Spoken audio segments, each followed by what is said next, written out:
Hey, Phantomaniacs! Welcome to the last day of Teenage Mutant Ninja Turtles week here on the Needless Things YouTube channel, and the first day of spooky toy reviews all month long in October.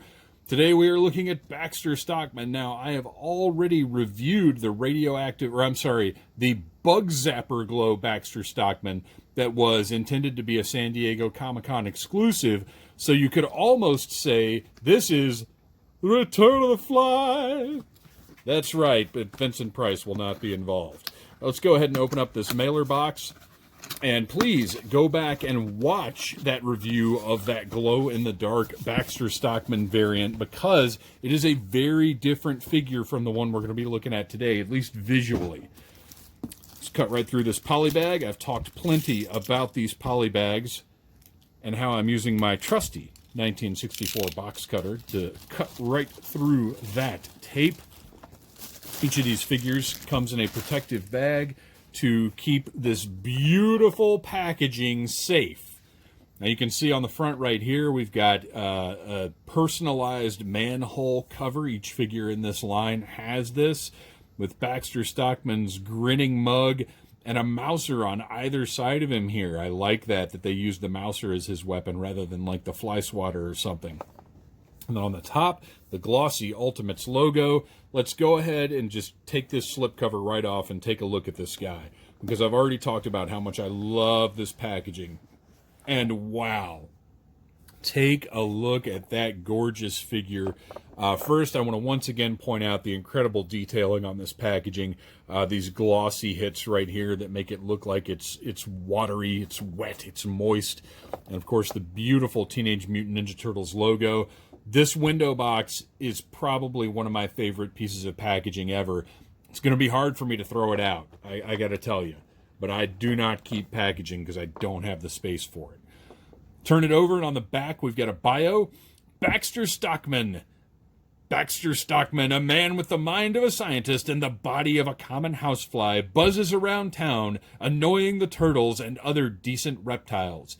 Created accidentally in Dimension X by a malfunctioning disintegrator unit, Baxter flurried himself into an avenging frenzy.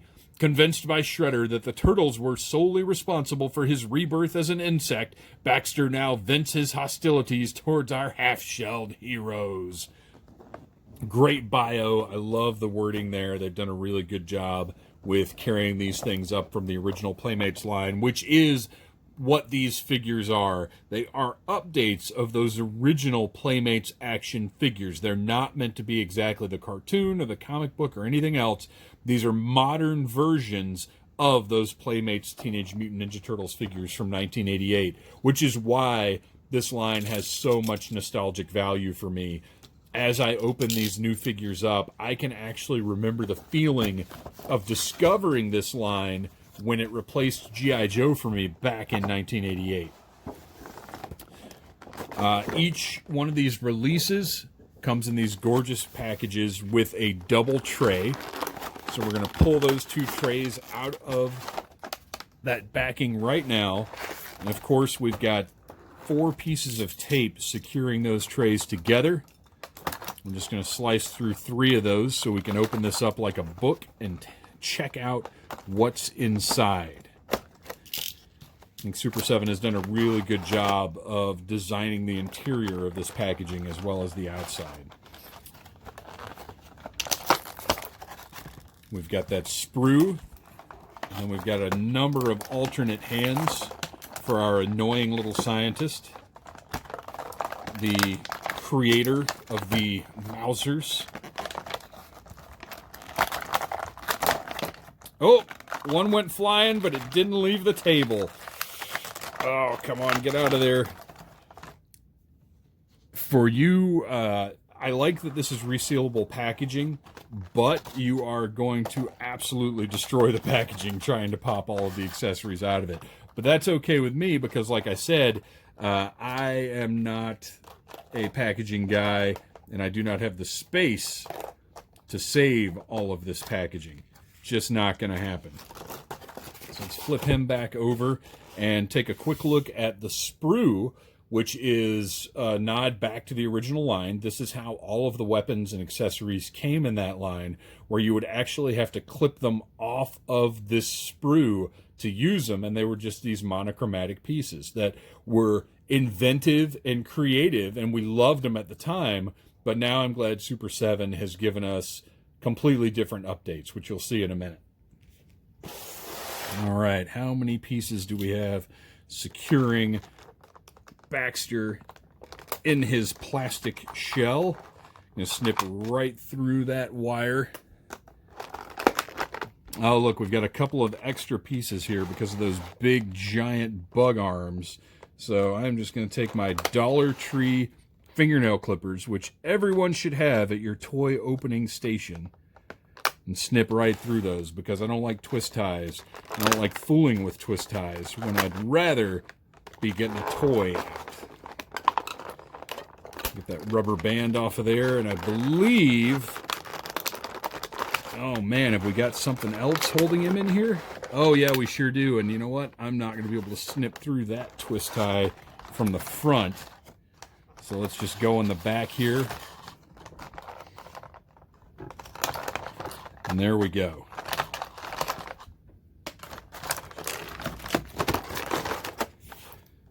Now he is ready to come out of that plastic shell. And we're going to also take out the Mouser, his turtle swatter, and we've got a cool laser pistol over here.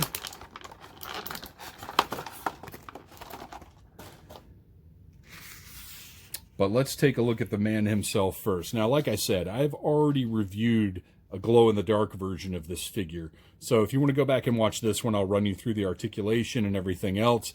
I just want to take a look at the paint on this that perfectly captures that original Playmates action figure. I love, and I'm also thoroughly disgusted by, all of the veins that are sculpted and painted on his insect parts. Completely revolting and disgusting. He's got his human hands right here. And you'll notice that wedding ring right there, sculpted and painted on the finger, and it's on each of the additional hands as well. And he's got a watch right over here. His little syringe stuck in his jacket there. Just a beautiful paint job. He looks awesome. And I like the way that these wings are articulated more than how they were done on the original figure. Because if you remember, they always looked a little awkward on the original figure, but now they rotate, they pivot. You've got more posing options for how this guy can look. Now, you might be thinking, well, it would be nice if you could just sort of fold them down, but Baxter Stockman is always kind of buzzing around and flying. He's rarely just standing there with his wings retracted or anything. So this is a good look. And look, you're not going to put him on the shelf with the wings down like that anyway, are you? I might not even put him on a shelf. I might hang him up from the ceiling, buzzing around, flying. I think he looks fantastic. This is why I love this line. This is so incredible. And I said I wasn't going to go through the articulation, but they've done such a good job with his bug arms and what you can achieve here with this creepy little guy. He's so good. This is why you need to collect this line. This is one of the landmark figures of this line. And for those of you who are like, well, it's Baxter Stockman, like, who really loves Baxter Stockman? But it's not about the character. It's about how great this figure is and how exciting it is to have all this articulation and sculpt and paint in your hands. Look at his little bow tie there. I love it. All right, let's take a look at Baxter's accessories. So obviously the centerpiece here is the Mouser, which has it does have a hinged jaw. There we go. Hinged jaw with sculpted detail inside the mouth there. Looks great.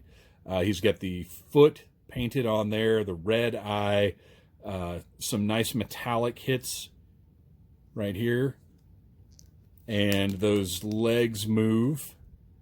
This is honestly as much Mouser as you need. What more do you need from a Mouser? I'll tell you what more I need is, much like I need 3 more baby turtles like the one that came with Splinter, I need a dozen more Mousers. So Super 7, If you want to do just a bag of Mousers as a con exclusive or something like that, I am in. Let me know. I will order them right now. I will wait a year to get them. Not a problem. Looks great. I love this. We also have his turtle swatter with a fully painted baby turtle on there. That's tragic. Look at those evil pyramid spikes just smashing down on poor little turtles. And that can be removed and just used as a weapon by itself without the little arm clasper there. That I'm not sure is going to fit on his arm anyway. So that's kind of weird.